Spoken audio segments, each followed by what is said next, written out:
اعوذ باللہ من الشیطان الرجیم بسم اللہ الرحمن الرحیم اللہم صلی علی سیدنا و مولانا محمد وعلی آلہ وصحبہ وبارک وسلم وسلم.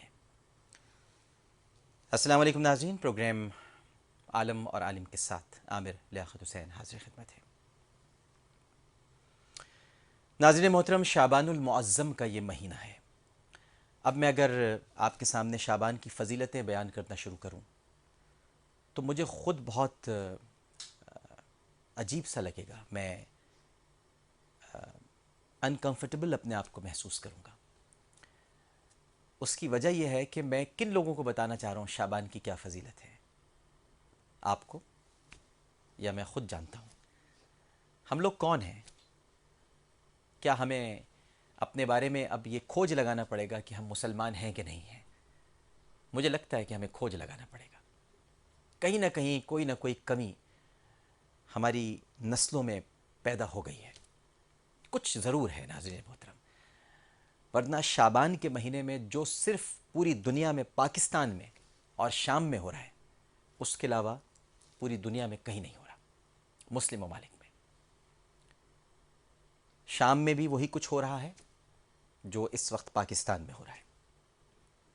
شعبان کا مہینہ، بار بار جو میں آپ سے کہہ رہا ہوں، رمضان المبارک اللہ کا مہینہ ہے اور شعبان المعظم نبی کریم صلی اللہ علیہ وآلہ وسلم کا مہینہ ہے. رسول کریم صلی اللہ علیہ وآلہ وسلم اسے اپنا مہینہ قرار دیتے تھے.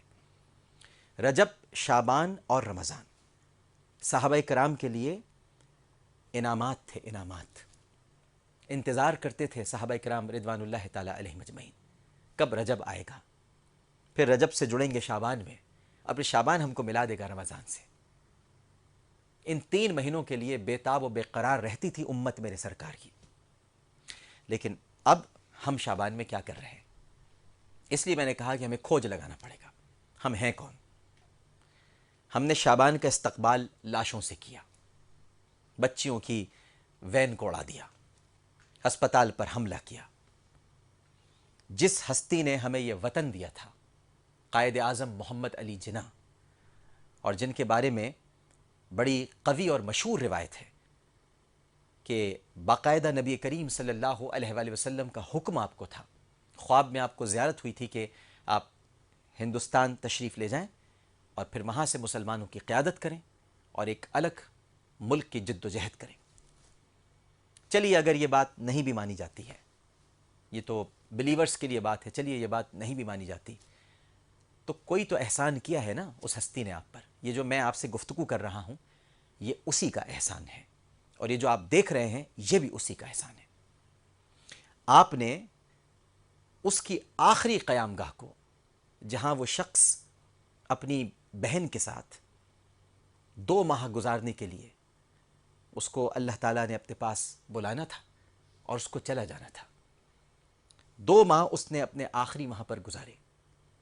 وہ بھی اس لیے کہ ڈاکٹروں نے مشورہ دیا تھا کہ آپ کسی ایسی جگہ پر تشریف لے جائیے جو ذرا ٹھنڈی جگہ ہو، جو ذرا پرکیف مقام ہو، تاکہ آپ کی طبیعت میں کچھ تبدیلی پیدا ہو سکے.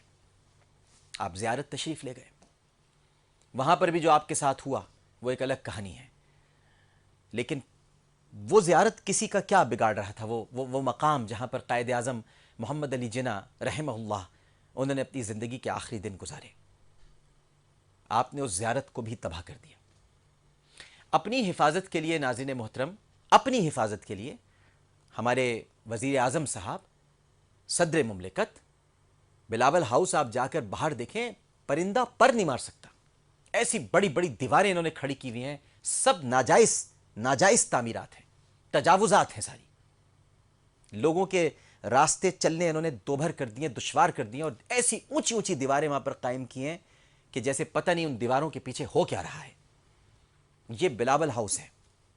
وزیر اعظم ہاؤس آپ اس کے پاس سے بھی نہیں گزر سکتے، کیونکہ یہاں وزیر اعظم صاحب اگر ہیں تب بھی اور نہیں ہیں تب بھی یہ ان کا گھر ہے.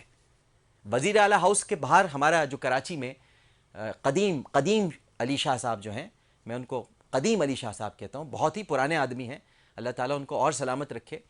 سندھ کی تہذیب، موئن جو ڈرو اور قائم علی شاہ یہ سب ملتے جلتے ہیں، اتنے پرانے آدمی ہیں یہ. انہوں نے وزیر اعلیٰ ہاؤس کے باہر جو حفاظتی حصار قائم کر رکھا ہے، آپ کم از کم آدھا کلومیٹر دور سے وزیر اعلیٰ ہاؤس کو صرف دیکھ سکتے ہیں کہ یہ کوئی ایک ایسی جگہ ہے جسے ہم صرف دیکھ سکتے ہیں، قریب نہیں جا سکتے آپ۔ اسی طرح یقیناً پنجاب کے وزیر اعلیٰ کا گھر بھی ایسا ہی ہوگا اور ان کا بھی ہاؤس ایسا ہی ہوگا، وزیر اعلیٰ ہاؤس۔ بڑے بڑے سیاستدانوں کے آپ گھروں میں داخل نہیں ہو سکتے کیونکہ وہاں محافظین کی فوج ظفر موج ہے جو آپ کا استقبال کرے گی۔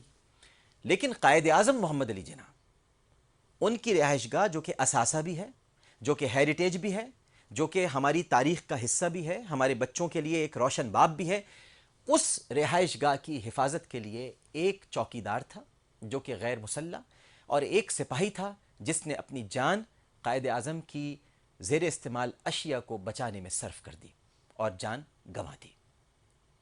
وہاں کوئی حفاظت کرنے والا نہیں تھا۔ اور اب پاکستان میں یہ عالم ہو گیا ہے کہ قائد اعظم کی زیر استعمال اشیاء کی حفاظت کی جا رہی ہے۔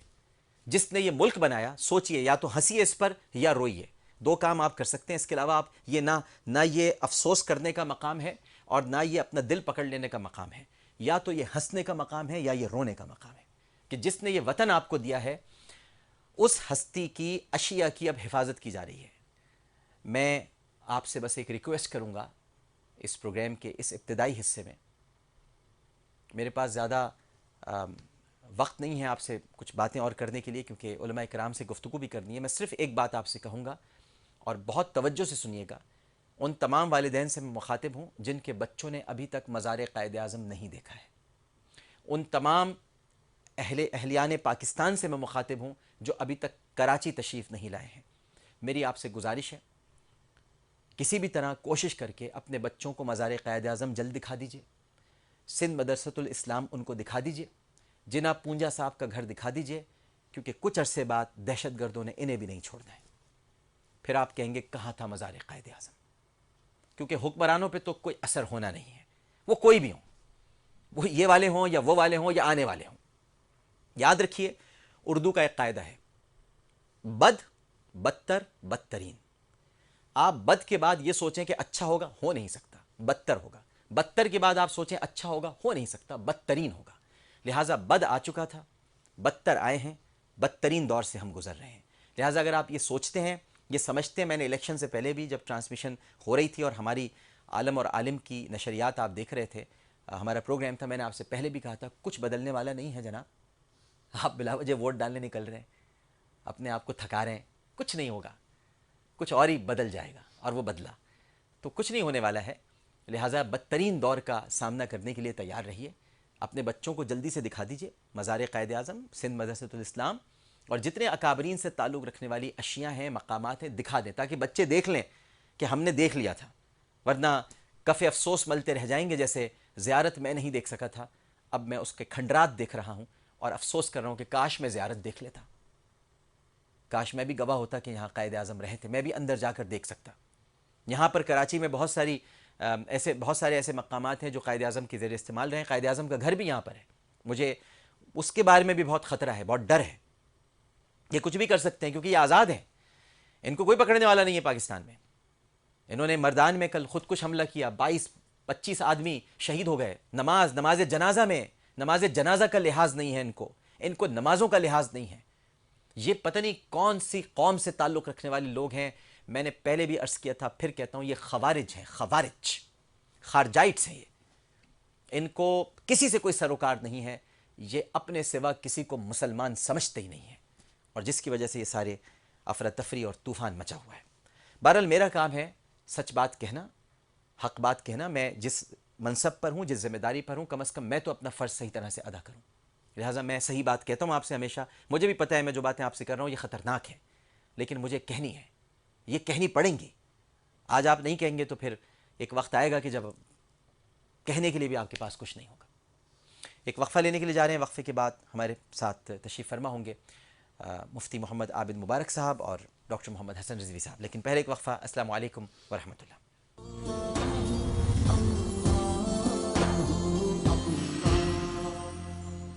السلام علیکم ورحمۃ اللہ۔ عالم اور عالم میں خوش آمدید۔ ہمارے ساتھ علماء کرام تشریف فرما ہیں، سربراہ تنظیم المساجد اہل سنت پاکستان محتمم جامعۃ المصطفیٰ صلی اللہ علیہ وآلہ وسلم رضویہ مفتی محمد عابد مبارک صاحب، السلام علیکم۔ وعلیکم السلام مزاج گرامی، الحمدللہ۔ ان کے ساتھ تشریف فرما ہے مصنف خلاصۃ التفاسیر، 30 جلد ماشاءاللہ 30 جلدیں موجود ہیں، شائع ہو چکی ہیں، خطیب محفل شاہ خراساں بہت قابل احترام ڈاکٹر محمد حسن رضوی صاحب، السلام علیکم۔ وعلیکم السلام۔ طبیعت ٹھیک ہے آپ؟ الحمد للہ۔ پروگرام کے فارمیٹ کے مطابق چلتے ہیں آپ کی کالز کی طرف، آپ کی رائے، آپ کے سوالات، آپ کے خیالات، آپ کے جذبات۔ السلام علیکم۔ جی السلام علیکم عامر بھائی۔ وعلیکم السلام، فرمائیے میری بہن۔ میں آپ سے 2 سوال کرنا چاہتی ہوں۔ جی۔ پہلا سوال تو یہ ہے کہ جس شخص نے ہمیں یہ زمین یہ ملک آزادی دی، جب ہم اسی کا گھر نہیں بچا سکے تو ہم اپنا گھر کیسے بچائیں؟ اور دوسرا سوال ہے عامر بھائی آپ سے کہ ہم پہلے اپنے بچوں کو کہتے تھے، پہلے کیا بلکہ ابھی بھی ہم اپنے بچوں کو یہی کہتے ہیں کہ بیٹا حالات خراب ہیں، دیر سے گھر مت آؤ، فلانی جگہ مت جاؤ، بم بلاسٹ ہو رہے ہیں، حالات خراب ہیں، بہت زیادہ حالات خراب ہیں۔ اب تو گھر کے اندر بلاسٹ ہو رہے ہیں، جی، تو ہم اپنے بچوں کو کہاں لے کر جائیں؟ ہم تو بہت پریشان ہیں، بڑے ڈپریس رہتے ہیں ہم لوگ۔ اب یقین کریں بچے باہر نکلتے ہیں، مائیں ہم ماؤں کے دل دہتے رہتے ہیں، دعائیں پڑھتے رہتے ہیں، بچوں پہ کرسیاں پڑھ پڑھ کے ٹوٹتے رہتے ہیں، یہی دعا کرتے ہیں کہ اللہ بس اپنی حفاظت چاہے میرا بچہ ہو، چاہے آپ کا ہو، چاہے اسکول کا کوئی بھی بچہ ہو، سب اپنے بچے ہیں، یہ ہمارا ملک ہے۔ بالکل صحیح بات ہے، بالکل صحیح بات ہے۔ السلام علیکم۔ ہیلو، السلام علیکم عامر بھائی۔ جی وعلیکم السلام، فرمائیے۔ ہاں جی عامر بھائی، بہت اچھا آپ نے سارا ڈسکس کیا ہے، یہ ہمارے باتوں کی جو سوچنے کی، یہ ہمارے پاس انسان تو کوئی اچھے رہے نہیں، لیڈر تو کوئی اچھے رہے نہیں، جو ہے وہ چند ایک ہیں، اور جو یہ ہمارے املاک ہیں، جو اتنی ہماری قیمتی املاک ہیں جن سے ہم لوگوں کی بزرگوں کی یادیں وابستہ ہیں، ان کو بھی نہیں یہ چھوڑ رہے، تو پھر گھروں میں بھی یہ تباہیاں مچا رہے ہیں، بچیاں مر رہی ہیں، شہید ہو رہی ہیں، جو ابھی کوئٹہ میں سامنا ہوا، یہ سب چیزیں ہم نے اپنے پورے کیے، ان کو چاہیے حکمرانوں کو یہ اپنے حالات پورے کریں۔ صحیح صحیح صحیح۔ السلام علیکم۔ السلام علیکم۔ وعلیکم السلام۔ ڈاکٹر صاحب بات کر رہے ہیں؟ جی جی فرمائیے۔ ہاں ڈاکٹر صاحب، میں زبرار بول رہی ہوں۔ جی جی۔ میں آپ کے پروگرام دیکھتی ہوں بڑے شوق سے، اللہ میاں آپ کو اور ہمت اور استقامت دے کہ میں یہ کہنا چاہ رہی ہوں کہ خواتین کی بے حرمتی تو اسلام کے ہی منافی ہے۔ جی ہاں۔ اور سب سے بڑی بات یہ ہے کہ اس کا کوئی جواز ہی نہیں بنتا، ہمارے نبی پاک نے بھی تعلیم مرد اور عورت دونوں کے پر فرض کی ہے۔ جی۔ تو پھر یہ کون لوگ ہیں؟ مجھے نہیں لگتا کہ یہ لوگ مسلمان ہیں، بلکہ تو انسان بھی نہیں ہے سرے سے۔ صحیح کہا آپ خود سوچیں کہ دوزخ جنت کی جو ان کو لالچ دے کے یہ سارا کام کرایا جاتا ہے، تو دھول بھی نہیں پا سکیں گے جنت کی۔ بالکل صحیح۔ یہ کیسے صفاق لوگ ہیں، خدا را ان سے کوئی پوچھے یا اللہ میاں یعنی ابھی جنازے بھی نہیں چھوڑتے۔ نہیں تو آپ مجھے بتائیں یہ کہاں سے خود کو مسلمان کہہ رہے ہیں؟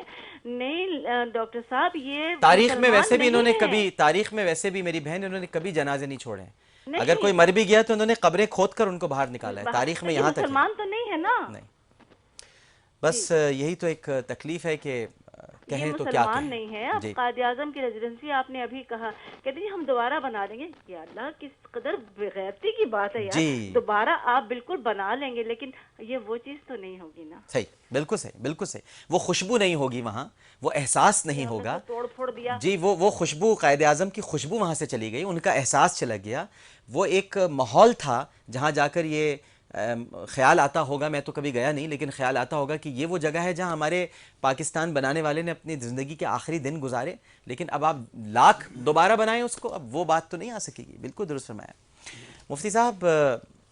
ایک تو آپ یہ دیکھیے کہ کالرز زیادہ تر خواتین ہیں، تو اس کا مطلب گھروں پہ اثر ہو رہا ہے ان واقعات کا، کیونکہ جب عورتیں بات کرنا شروع کر دیں ان سے سب منسلک ہیں، بیٹا، شوہر، بھائی، سب پلٹ کر واپس گھر پہ ہی آتا ہے اور انہی ماؤں بہنوں کے پاس۔ یہ بہت پریشان ہیں، بہت افسردہ ہیں اور بہت گھبرائی ہوئی ہیں، سہمے ہوئے بھی لوگ ہیں یہ۔ تو ہم نے پھر یہ ہم جو اتنی باتیں کرتے ہیں، میں ابھی آپ سے کہوں گا، آپ بھی یقیناً تشفی دیں گے، تسلی دیں گے، حل تو ہمارے پاس بھی نہیں ہے، حل تو کسی کے پاس بھی نہیں ہے، کیونکہ جن کے پاس حل ہے وہ حل نہیں کرنا چاہتے، تو پھر ہوگا کیا؟ یہ بتلائیے۔ الامان والحفیظ، قیامت کا انتظار کیا جائے کہ جیسے ہمارے حکمران ہیں، ان حکمرانوں کے ہوتے ہوئے قانون کی ایسے برے طریقے سے پامالی ہوتے ہوئے ظاہر یہی ہے کہ حل ہونا مشکل ہے. یہ وہ حکمران جو انہی طالبان کے حامی، انہی سے مذاکرات کرنے والے، انہی کی خوشنودی حاصل کرنے والے، اور وہ جو بم پھاڑنے والے ہیں وہ بھی ان 3 لوگوں کے نام لے کر کہتے ہیں کہ یہ ہمارے معتمد ہیں، یہ جو فیصلہ کریں گے ہمیں منظور ہوگا.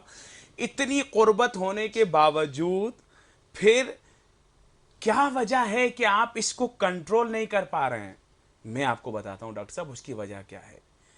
اللہ رب العزت کافر کی حکمرانی قبول فرما لے گا مگر ظالم کی نہیں. یہ ظالم ہیں، ماؤں کی گودیں اجڑ رہی ہیں، بیویوں کے سہاگ اجڑ رہے ہیں، بیٹے چھینے جا رہے ہیں، بچے یتیم ہو رہے ہیں، لیکن کسی قاتل کو سزا ابھی تک نہیں ملی. چھوڑے جاتے ہیں. جب سے یہ امریکن وار شروع ہوئی، پھر وہ پاکستان آئی، اس وقت کے بعد سے 35,000 ہمارے فوجی شہید ہو گئے. لیکن یہ وہ لوگ ہیں جنہوں نے نہ فوجیوں کے قاتلوں کو پکڑ کے پھانسی پہ لٹکایا، نہ سویلین کے قاتلوں کو پکڑ کے پھانسی پہ لٹکایا. جب ان کو پتا ہے، ڈاکٹر صاحب میرے ایک دوست ہیں درگئی میں، مالاکنڈ میں، ان کا وہاں مدرسہ ہے مولانا فضل جمیل کا. جب وہاں کے ناظم مجھے ملے تو انہوں نے کہا بھائی وہاں جو طالبان پکڑے گئے ان کے میں سے ایک کے موبائل میں 35,000 روپے کا بیلنس تھا. میں نے پہلی مرتبہ سنا کسی کے موبائل میں 35,000 روپے کا بیلنس نکلے. مطلب یہ بظاہر یہ درویش نظر آنے والے خنزیر ہیں. یہ وہ لوگ ہیں جو عیاش ہیں ہر قسم کی. یہ صرف غیروں کے اشارے پر کبھی داتا دربار کو بم سے اڑاتے ہیں، کبھی عبداللہ شاہ غازی کو بم سے اڑاتے ہیں، کبھی قائد اعظم کی ریزیڈنسی کو بم سے اڑاتے ہیں، اور ہمیں تو خدشہ ہے قائد اعظم کے مزار کو بھی یہ بم سے اڑائیں گے. مگر یہ حکمران نہ انہوں نے پہلے کچھ کیا اور نہ ان کا آئندہ کچھ کرنے کا ارادہ ہے. حسن رضوی صاحب، دیکھیے قرآن شریف کا ایک بہت واضح آیت میں ارشاد ہے کہ فی القصاص حیات لکم، تمہاری زندگی قصاص میں ہے. قرآن ہے یہ کہ جب تک قصاص نہیں ہوگا، یعنی قاتل کو قتل نہیں کیا جائے گا، بے گناہ قتل کرنے والے کو، آپ زندہ نہیں رہ سکتے. قصاص میں حیات ہے. حیات زندگی جو ہے وہ بدقسمتی یہی ہے کہ یہاں بقول مفتی صاحب کے 35,000، لیکن میں نے پڑھا تھا 40,000 آدمی یہاں پر بے گناہ مارے جا چکے ہیں پاکستان میں. 40,000، اور ایک قاتل کو جو ہے وہ نہیں قتل کیا گیا ان کے بدلے میں، ایک قاتل. اب بتائیے اس سے زیادہ یعنی قانون کی جو وہ ہے پامالی اور کیا ہو سکتی ہے؟ مجھے بتائیے کہ 40,000 اور دوسرا ملک میں تصور نہیں کر سکتا کوئی ملک اس بات کا. کیونکہ بتائیں تو حیران ہو جائے گا وہ کہ یہ افسوس. جس وقت یہاں پر ایک ایران کے ان کو شہید کیا تھا کونسلر کو اسلام آباد میں غالباً، تو خامنئی صاحب نے فرمایا تھا کہ یہ کیسا ملک ہے کہ جہاں قانون فقط کاغذ پر ہے اور حرکت ہی نہیں کرتا. یہ واقعی ایسا ملک ہے یہاں صرف کاغذ پر قانون لکھا ہوا ہے، حرکت نہیں ہوتی، کچھ اس میں زندگی نہیں ہے. تو جب یہ ہوگا تو قرآن، عقل، ہر انسان یہ کہے گا کہ بھائی فائدہ کیا اس قانون کا، کیا فائدہ. ایک کالر لے لوں میں پروگرام میں. السلام علیکم. السلام علیکم عامر بھائی. وعلیکم السلام. جی فرمائیے. عامر بھائی کل کے واقعے کے حوالے سے بات کرنی تھی جو کہ ملتان میں ہوا ہے بم بلاسٹ. جی دوسری دفعہ کال ہے میری آپ کے پروگرام میں، اور اس طرح کی سچویشن ہے کہ مجبور ہو جاتا ہے انسان کال کرنے کے لیے. جی میں سمجھتی ہوں انسان نفسیاتی مریض بنتا جا رہا ہے یہاں پر. اب عامر بھائی کل جس طرح سے وہاں پر ہوا، اور وہ ایک لڑکا چیخ رہا تھا، چلا رہا تھا، بربریت کی انتہا تھی.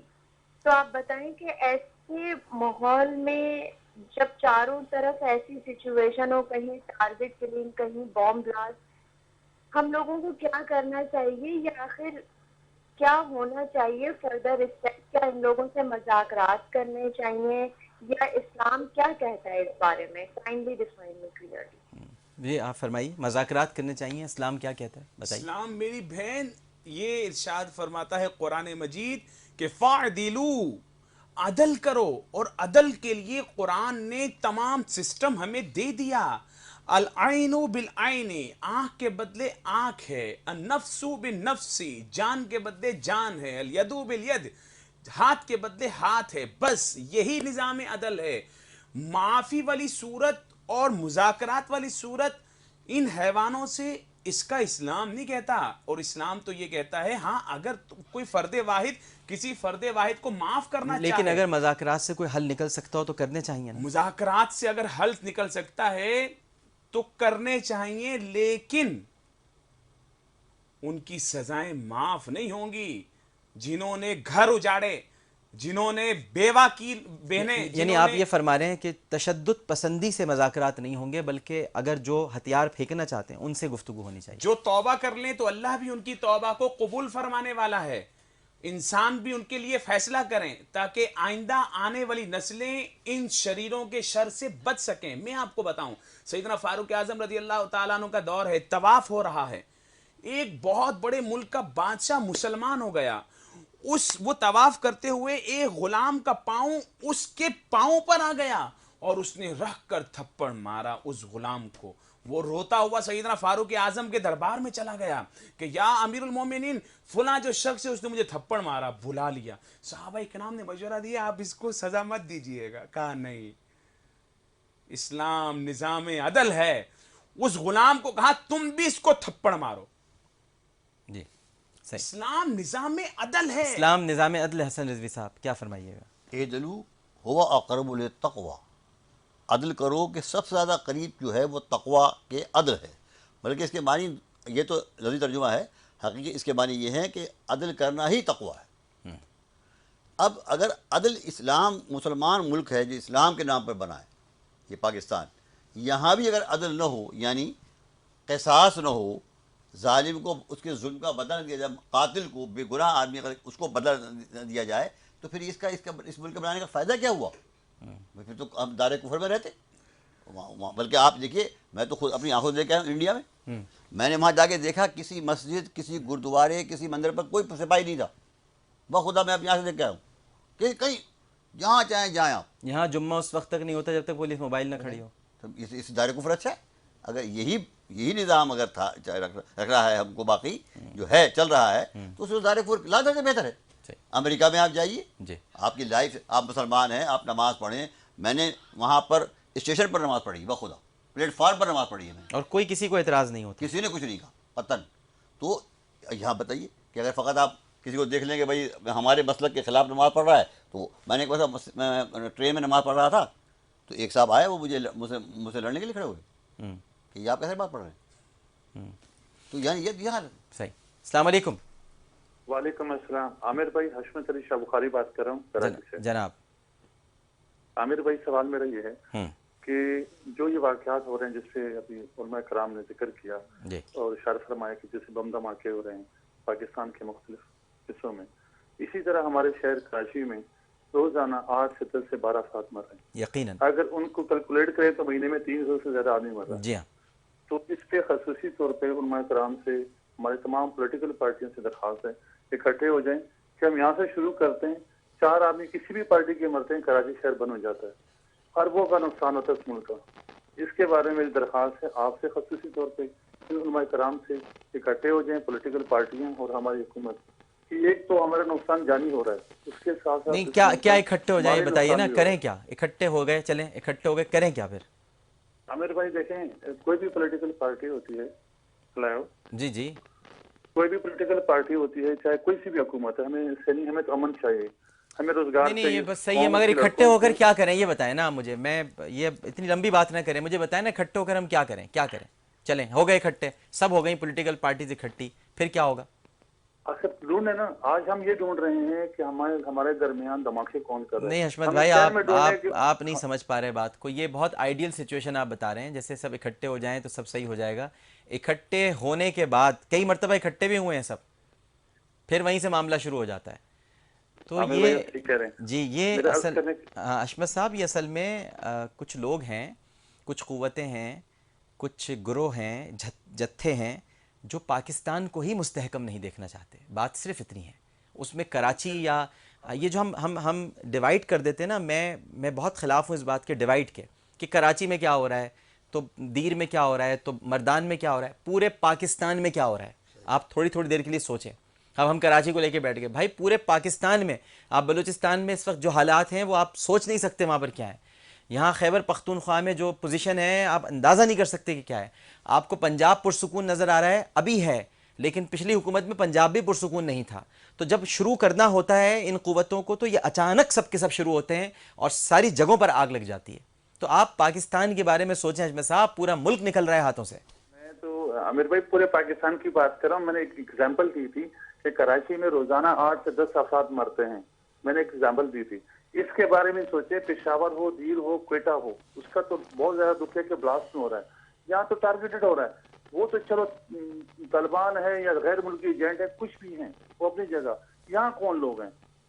یہاں تو طالبان ہی ہے نا. ایک کون سی قوت ہے جو ہم لوگ کو یہاں پر برتری کی جنگ ہے بھائی میرے، برتری کی جنگ ہے. یہاں برتری کی جنگ ہے، یہاں قوت کی جنگ ہے، یہاں طاقت کی جنگ ہے، یہاں اپنی بات منوانے کی جنگ ہے. لیکن جہاں اس جنگ کو اگر تھوڑی دیر کے لیے آپ بھولنے کی بھی کوشش کریں گے تو خیبر پختونخوا میں، بلوچستان میں پاکستان کو توڑنے کی جنگ ہو رہی ہے. یہ بڑا، میں آپ کو بتا رہا ہوں، یہ ایک ایسی کنفیوژن پھیلا ہوا ہے اور ایک کنفیوزنگ سچویشن ہے کہ میں اور آپ ہم یہ طے نہیں کر پا رہے کہ ہم کس طرف زیادہ، ادھر ہم توجہ دیتے ہیں ادھر کہیں اور ہو جاتا ہے، ادھر توجہ ہوگی کہیں اور ہو جائے گا.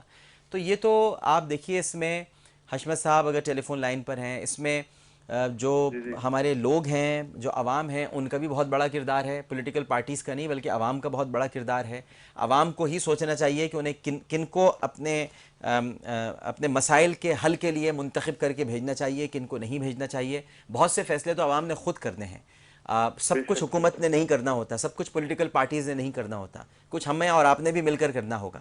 اصل میں عوام کے نمائندے تو یہی آتے ہیں نا، اور ریپرزینٹ یہی لوگ کرتے ہیں. بالکل آپ صحیح فرما رہے ہیں. مفتی صاحب سے بھی رائے لیتے ہیں. مفتی صاحب، عوام کے ریپرزینٹیٹو تو یہی ہیں، پھر اب وہ بھی صحیح کہہ رہے ہیں حشمت صاحب، پھر ہم کیا کریں؟ آپ کی رائے سے 100% اتفاق کرتا ہوں ڈاکٹر صاحب. اس وقت تو ملک بچانے کی جنگ ہے. ملک بھی نہیں بچے گا، اور جو اس کے اندر ہے، جو ملک بننے سے پہلے کا ہے، 1000 سال سے داتا دربار تھا، سینکڑوں سال سے عبداللہ شاہ غازی رحمۃ اللہ، یہ سب ورثے جا رہے ہیں. عوام ماری جا رہی ہے، عام آدمی، فوجی، سویلین، بازاروں میں، مسجدوں میں، کالجز میں. بولان میں آپ دیکھیں 17 بچیاں مار دی، 17 بچیاں مار دی. کیا قصور ہے؟ کوئی قصور نہیں ہے. وہ کیوں، مطلب علم کیوں حاصل کر رہی ہیں؟ حل کیا ہے؟ حل تو عدل ہے. ارباب اختیار سے سب سے اچھا جملہ آپ کا ہے، حل تو عدل ہے. حل تو عدل ہے. عدل کے بغیر کوئی حل نہیں ہے. ایک بات میں اضافہ کروں گا. دیکھیے، ایک مشہور وہ کہاوت سی ہے کہ جس کے ہاتھ میں اسلحہ ہوتا ہے نا، وہ اس کو کوئی اہمیت نہیں دیتا جس کے ہاتھ میں اسلحہ نہیں ہوتا. نہتے کو بات کی جو کچھ کر رہے ہیں، یہ وہ لوگ کر رہے ہیں جن کے پاس اسلحہ ہے. زبان کی بات نہیں ہے، اسلحے کی بات ہو رہی ہے. اسلحے کا مقابلہ اسلحے سے ہوگا. اس لیے میں کہتا ہوں یہ فوج کا کام ہے ملک کو بچانا ہے، صرف بارڈر سے بچانا نہیں. داخل میں بھی اگر ملک خطرے میں ہے تو یہ فوج کا اسلحہ ان کے پاس ہے. وہ اسلحہ جو ان کے پاس ہے، جو یہ لوگ کر رہے ہیں، میرے پاس تو نہیں، آپ کے پاس تو نہیں، فوج کے پاس ہے. انہوں نے اپنے آپ کو دور رکھا ہے. اس کا کام ہے ان کا، اور یہ حکومت کا فریضہ کو بلائے. اور آئین میں یہ شق موجود ہے، نیوٹرل ہے. وہ آئین میں یہ شق موجود ہے کہ حکومت بلا سکتی ہے فوج کو، مگر وہ نیوٹرل ہے. وہ نیوٹرل گاڑی دیکھی آپ نے کبھی؟ نیوٹرل گاڑی کیا ہوتی ہے؟ وہ جب نیوٹرل ہوتی ہے نا، اسے کہیں بھی لے جائیں آپ. تو پھر ظاہر بات ہے کہ حالانکہ بڑی غلط اصطلاح ہوتی ہے نیوٹرل. میں کبھی بھی اس کے حمایت میں نہیں رہا ہوں. جب کہتے ہیں نا کوئی نیوٹرل ہے، نیوٹرل تو بہت بری چیز ہے. وہ تو کہیں بھی دھکا دے کے ادھر کر دو ادھر کر دو. بھائی گیئر میں ہونا چاہیے، یہ کم از کم پارکنگ پوزیشن میں ہونی چاہیے تاکہ ہل نہ سکے. کسی بھی پوزیشن میں ہو مگر پاور اپنے ہاتھ میں ہونا چاہیے. ڈاکٹر صاحب ملک تباہ ہو رہا ہے، وہ نیوٹرل ہے. حسن صاحب، وہ نیوٹرل، یہ ظلم ہے، یہ بہت بڑا ظلم ہے. میں نے آپ کو بتا دیا نیوٹرل. فوج جو کھا رہی ہے اس کام، اس کا جو یعنی جس کا روزی جو مل رہی ہے، وہ اسی بات سے مل رہی ہے کہ ملک کو بچانا ہے، محفوظ رکھنا ہے. مگر وہ نیوٹرل، تو وہ کیا فائدہ ہوگا؟ نیوٹرل ہے. تو یہ نیوٹرل، یہ تو ایسی بات ہے جیسے کہ وہ ایک آدمی کو آپ رکھیں یہاں پر سنتری کی حفاظت کے لیے، اور کوئی آئے حملہ کرنے کے لیے ہوگا میں تو نیوٹرل ہوں. صحیح بات. تو رکھا کیا ہو جاتا پھر؟ چلے جی، ایک وقفہ لیتے ہیں. وقفے کے بعد حاضر ہوں گے ہمارے ساتھ مولانا محمد بشیر فاروق قادری صاحب ہوں گے. مجھے خیر کنکلوژن تو کسی بھی پروگرام کا نہیں نکلتا ہے، اور اس پروگرام کا بھی کوئی کنکلوژن نہیں ہے، لیکن 2 جملے ہیں دونوں علماء کرام کے، وہ مجھے بہت اچھے لگے، میں آپ تک پہنچا دیتا ہوں. مفتی عابد مبارک صاحب کہتے ہیں کہ حل تو عدل ہے، اور ڈاکٹر حسن رضوی صاحب فرماتے ہیں کہ قصاص میں حیات ہے. یہ 2 چیزیں ایسی ہیں جن پر اگر غور کر لیا جائے تو میرا خیال ہے کہ حل اس میں پوشیدہ ہے، عدل اور قصاص. یہ لینا شروع کریں آپ، دیکھیے کیسے دہشت گردی ختم ہوتی ہے. ایک وقفہ. السلام علیکم ورحمۃ اللہ.